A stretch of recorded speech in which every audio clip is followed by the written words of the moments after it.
প্রথমত ত্রিপুরার ট্রেন্ড এবং সর্বভারতীয় ট্রেন্ড দুটোই আমাদের সামনে চলে এসছে, অনেকটাই ট্রেন্ড ক্লিয়ার হচ্ছে। তবে যদিও আমার মনে হয় যে আরও সম্পূর্ণভাবে ট্রেন্ড কি বলছে সেটা আমাদের বুঝতে আরও অন্তত 12:30 একটা অবধি ওয়েট করতে হবে। তো এখন অবধি যে ট্রেন্ড আমাদের সামনে আছে সেই ট্রেন্ড অনুযায়ী ত্রিপুরার পশ্চিম ত্রিপুরা লোকসভা কেন্দ্র এবং পূর্ব ত্রিপুরা লোকসভার সংরক্ষিত আসন দুটোতেই ভারতীয় জনতা পার্টির প্রার্থীরা বিপুল ভোটের ব্যবধানে জয়লাভ করছেন। এবং বিশেষ করে আমি বলবো, পশ্চিম ত্রিপুরা লোকসভা কেন্দ্রে মাননীয় বর্তমান রাজ্যসভার সাংসদ বিপ্লব কুমার দেব মহোদয় উনি ঐতিহাসিক ব্যবধানে জয়লাভ করার দিকে এগিয়ে চলেছেন। সেই সঙ্গে রামনগর বিধানসভার যে উপনির্বাচন হয়েছে সেই উপনির্বাচনেও নিশ্চিত জয়ের লক্ষ্যে প্রার্থী দীপক মজুমদার মহোদয় এগিয়ে চলেছেন।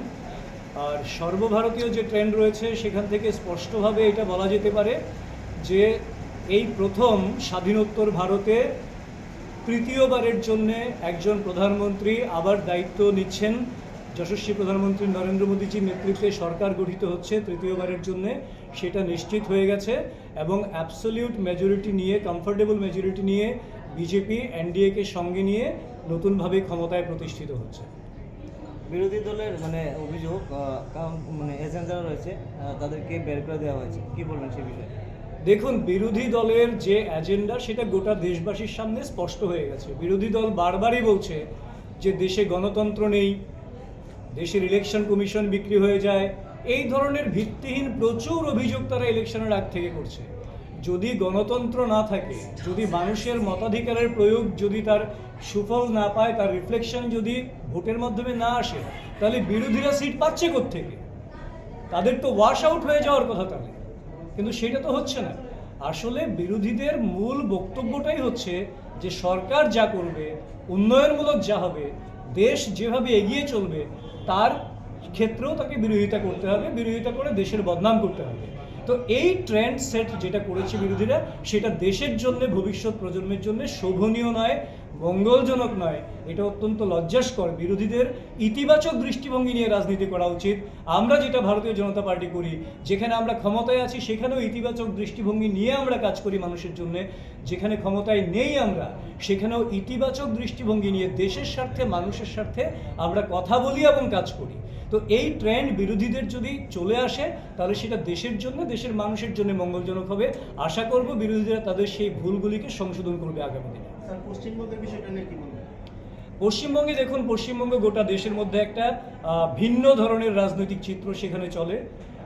আগে আমরা অন্য কোনো একটা প্রদেশকে আখ্যায়িত করতাম, এখানে গুন্ডারাজ চলে, মাসুল পাওয়ার চলে, মানি পাওয়ার চলে, ইত্যাদি ইত্যাদি।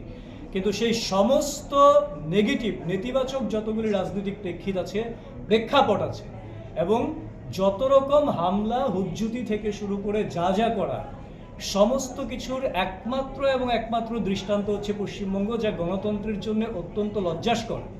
7 দফা নির্বাচনে আমরা বারবার দেখেছি আমাদের প্রার্থীরা রক্তাক্ত হয়েছেন, গাড়ি ভাঙচুর হয়েছে, কর্মীরা রক্তাক্ত হয়েছেন, খুন হয়েছে, বাড়িঘর পুড়িয়ে দেওয়া হয়েছে, লুটতরাজ হয়েছে।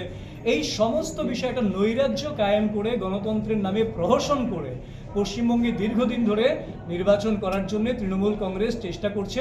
তবে এই ট্রেন্ড আর বেশি দিন চলবে না, সেটা আমরা নিশ্চিতভাবে বলতে পারি। কারণ লোকসভা নির্বাচনও এবার যা করেছে, আজকে সকাল থেকে আমাদের কাছে খবর, বিভিন্ন কেন্দ্রে আমাদের কাউন্টিং এজেন্টদেরকে গলা ধাক্কা দিয়ে বার করে দেওয়া হয়েছে, তাদের উপর শারীরিকভাবে টর্চার করা হয়েছে, তাদের মারধর করা হয়েছে, তাদের বাড়ি ঘরে হুমকি দেওয়া হয়েছে, রাস্তা অবরোধ করা হয়েছে। কাজে এই যে গণতন্ত্রের নামে এটা প্রহসন, যারা গণতন্ত্র রক্ষার কথা বলে, এটা অত্যন্ত লজ্জাস্কর।